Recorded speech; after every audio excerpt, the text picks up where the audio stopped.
All right, y'all. So we are here for the grand finale. We're going to finish up with the Anglo-French rivalry and bring a conclusion. So the Anglo-French rivalry over North America. We already know that European conflicts are going to impact colonial possessions.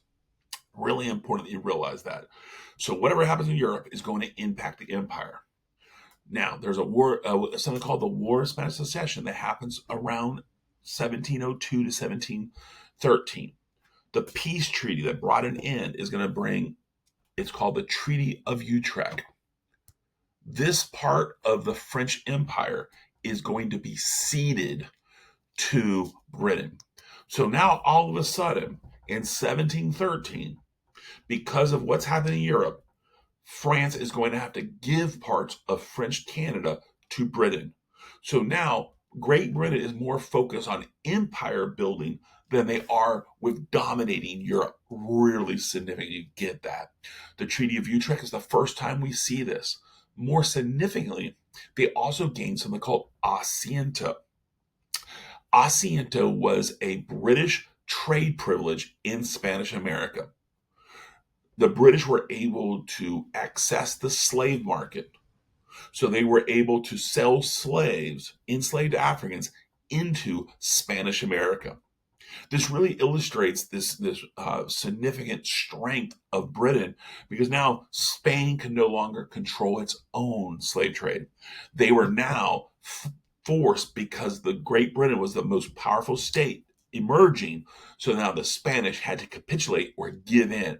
Asiento allowed the British to trade the enslaved into Spanish America, demonstrating economic dominance.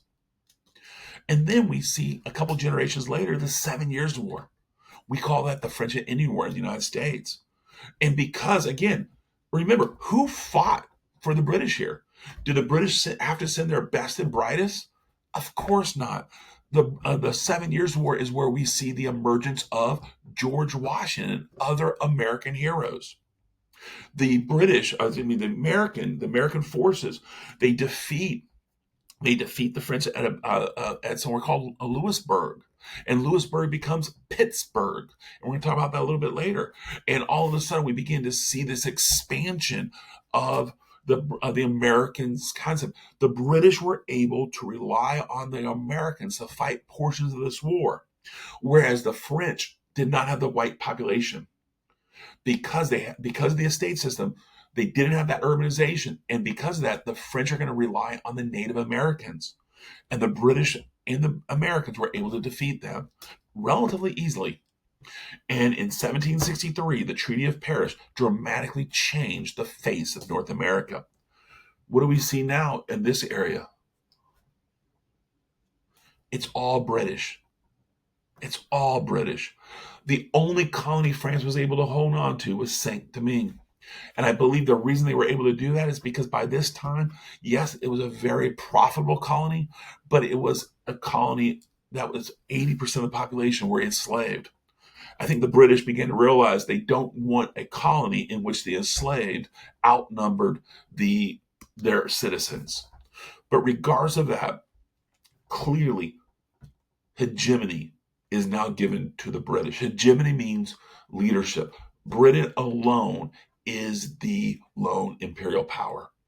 And that's going to lead us right here to the conclusion. Throughout the 17th and 18th centuries, the Dutch, French, and English rivalry drastically impacted parts of Asia and Africa while transforming North America. And when we look at this map, I really like this map. It's the world at the Treaty of Paris. We see colonization, we see colonization, we see colonization, but we see scatterings throughout here, right? So when we look at it, my argument is that yes, the age of exploration impacted the globe, but in the end, it only truly transformed North and South America. Looking at this map, I'm going to let you pause here. What strikes you the most geographically? Think about that.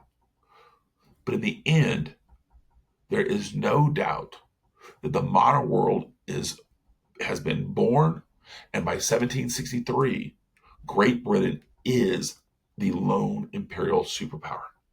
They're expanding, they're strengthening, while the other European countries begin to retreat. And with that said, we are finally done with lesson number 4.